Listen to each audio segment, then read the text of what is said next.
Fala galera, bom dia! Hoje, quinta-feira, dia após a nossa super quarta, né?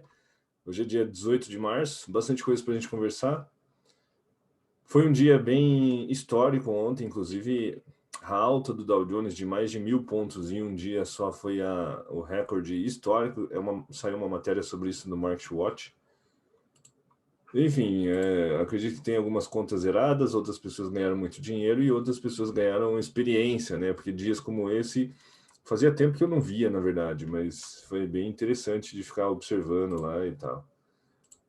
Então, como sempre, né? Como de praxe a gente faz, como que fechou ontem aqui, ó? Dow Jones fechou 0,6 no positivo, o S&P 500 0,3, Nasdaq 0,4.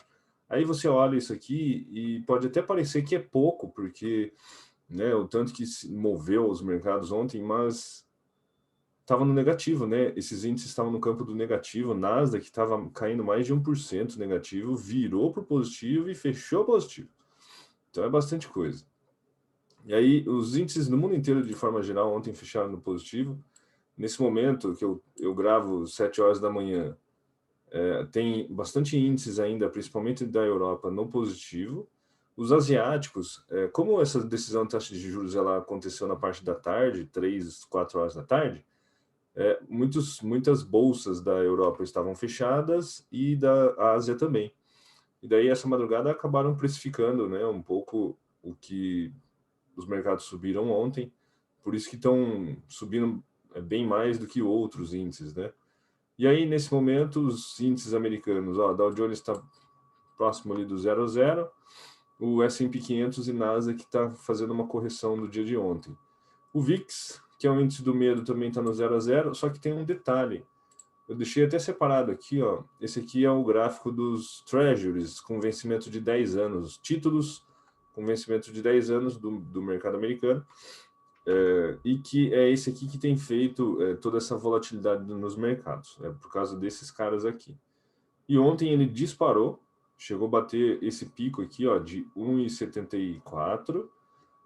Teve gente que imaginou que fosse bater 2% ontem, então existe um grande temor, né, e tal. E mesmo com as falas do Powell, não voltou. Eu até imaginei que fosse voltar bem e tal. Não, tá segurando ali, ó, com 1,72% ainda, uma alta de 6%.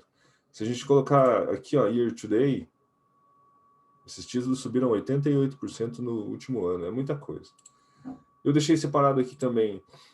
Aqui a gente consegue ver, né? Os títulos vinham caindo. Esse aqui é o vencimento de 10 anos. Vinham caindo. E aí foi em 2020 que começaram a se estabilizar e subir muito ainda. E aqui, deixa eu mostrar aqui primeiro. Cadê? Tá aqui, ó. Então, os Estados Unidos ontem, ele manteve os juros em 0,25. Tá aqui, né? Saiu ontem às 3 horas. O Powell, o presidente do Banco Central, fez um pronunciamento dizendo que ele vai manter as políticas monetárias expansionistas, ou seja, dovish, né? Dovish é de pombo, pombo, que é quando você mantém taxa de juros mais baixas e tal. Ele não falou muita coisa diferente do que ele falou das últimas vezes, né? Ele falou que está tudo sob controle, que talvez a inflação ela deu um pico acima de 2%, mas logo ela volta. Ele não acredita que ela vai ser permanente. Enfim, os mercados acabaram interpretando que de uma forma boa, né? Mas nesse momento está fazendo uma grande correção aí, se não devolvendo quase tudo, né? Mas a gente já vai falar sobre isso. Então ele manteve ali 0,25. Aí só para vocês entenderem, eu também deixei separado aqui, que agora sumiu, não. Esse aqui, ó. Esse quadrinho cinza aqui é quando a gente entrou na crise de 2008, né? A taxa de juros lá estava na casa dos 4 e pouco por cento. E aí o Banco Central americano ele foi baixando a taxa de juros até chegar a zero em 2009, né? E manteve lá embaixo as taxas, né? 2016 começou a subir essa taxa de juros, chegamos a um pico de 2,5%. E aí, nessa época aqui, eu me lembro muito bem, o 2018 para 2019, enquanto ele estava subindo a taxa de juros gradativamente, o Powell falava assim, não, a gente não vai cortar a taxa de juros, a gente vai manter essas políticas contracionistas, ou seja, subindo a taxa de juros é uma política mais contracionista, e podem ficar tranquilo que nos próximos 12 meses, 16 meses, não vamos baixar a taxa de juros, a gente vai manter isso. E aí eu me lembro que, para surpresa dos mercados, ele, poucos meses depois que ele falou isso, ele começou a cortar taxa de juros e pegou o mercado de surpresa. E aí ele veio cortando, cortando, entrou, né, o Covid, essa linha amarela que é toda a recessão econômica, vamos dizer assim, e veio cortando até chegar a zero de novo. Então, ontem ele falou que vai manter a taxa de juros inalterada até setembro de 2023. Eu postei um gráfico para vocês do dot plot, né, daqueles pontinhos lá, que é a intenção ou o quanto eles gostariam de os juros futuros e tal. Aquela matéria eu coloquei no link do Morning Call de ontem. E ali, quando você vê, tem algumas pessoas, dos 17 membros ali, 4 pessoas já estão votando em aumento de taxa de juros em breve, já em 2022, e a maioria foi lá para 2023 de fato. Só que a gente não pode esquecer que o que ele fala não se escreve, né? Da outra vez foi a mesma coisa, então não existe muita confiança, né? Pela parte, como é que eu vou dizer assim, dos profissionais, né? Dos grandes investidores e grandes fundos. Eles confiam, mas desconfiando, sabe? Vocês entendem? Então, por mais que ele fale que não vai subir taxa de juros até 2023, se a gente tiver uma reflação, que é um pico de inflação mais forte do que o convencional, devido ao que a gente tem hoje de um consumo retraído e as pessoas terem recebido muita grana com o pacote de estímulo do ano passado, e agora vão receber de novo essa grana, né, e $1.400 por cada pessoa, por cada membro da família, e é bastante coisa. Quando receberam esse dinheiro no ano passado, a maioria das pessoas guardaram esse dinheiro ou investiram esse dinheiro. De certa forma, foi parar no mercado de ações também, o mercado em geral, né? Os ativos em geral. É por isso que inflacionou um pouco, sem a gente ver tanta inflação, porque esse dinheiro não foi torrado, gasto, né, consumido. Só que dessa vez, com a vacinação, hoje o Joe Biden, o governo dele bateu 100 milhões de pessoas vacinadas. Então, eles estão num ritmo bem acelerado. Estima-se que até o mês de maio, junho, eles vão conseguir vacinar quase todo mundo. E aí a economia retorna normal, vamos dizer assim. As pessoas têm dinheiro guardado, tem esse negócio do consumo reprimido, que é você deixar de consumir por muito tempo. E aí, quando todo mundo volta à sua vida normal, de repente você pode ter um boom na alta dos preços, isso que a gente chama de reflação. Se ela se tornar permanente, né, acima da meta do Banco Central americano de 2%, será que o Powell vai manter o que ele fala mesmo? Será que não sobe ali meio bip, 0,25 bips, alguma coisa assim, pegando o mercado de surpresa? Não sei, não estou afirmando que ele vai fazer isso ou não, mas eu já vi ele fazer coisas semelhantes no passado, né? Então não dá para colocar muita mão no fogo. Também falando de taxa de juros, o Brasil surpreendeu ontem. A gente estava com a Selic em 2%, a meta para ontem era de 2,5% e acabou alterando para 2,75%. É uma coisa boa e uma coisa ruim ao mesmo tempo, porque nós somos um país de terceiro mundo. E como país de terceiro mundo, a gente tinha uma taxa de juros de primeiro mundo, né? Taxa de juros negativa é só para país de primeiro mundo que tem a sua política monetária, a sua moeda forte e confiável, e que não é o nosso caso, né? Tanto é que na sexta-feira passada a gente bateu um juros real de menos 3%, 3,2%, alguma coisa, 3,2%, alguma coisa assim. Ou seja, se você tem lá seu dinheiro na poupança, paradinho lá, você está perdendo 3,2%. Esse tipo de juros negativo em um país que você não tem muita confiança como o Brasil, não sustenta.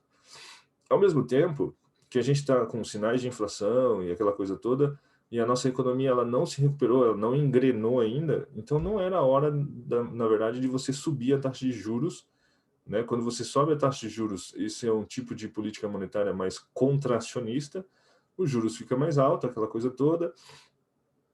Para emprestar dinheiro, para fazer investimentos, fica muito mais caro, né? Então, tem o lado bom de ter subido a taxa de juros e isso atrai um pouco dinheiro de fora, investidores de fora, nosso real se valoriza um pouco perante o dólar, mas, em contrapartida, você, né, tem toda a nossa economia, até lockdown em um monte de cidade aí, nossa economia que não se recuperou, você já está tirando o pé do acelerador antes do carro começar a sair da inércia, antes de começar a andar. Então, né, dividir um pouco os economistas, os especialistas, mas eu acho que essa taxa de juros que a gente está indo ali, a gente exagerou, na verdade, e agora está voltando para o patamar normal. Isso afeta o seu bolso, afeta o meu bolso, isso afeta a vida de todo mundo, a taxa de juros, né? A gente está vendo as commodities disparando e caro por tudo.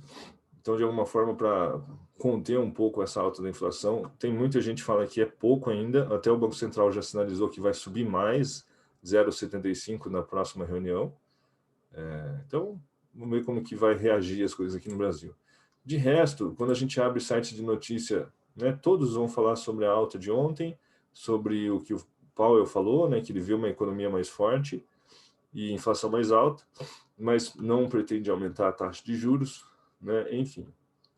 E aí, de dados econômicos, como toda quinta-feira a gente tem, eu já vou falar ali, variação de emprego, opa, não. Cadê?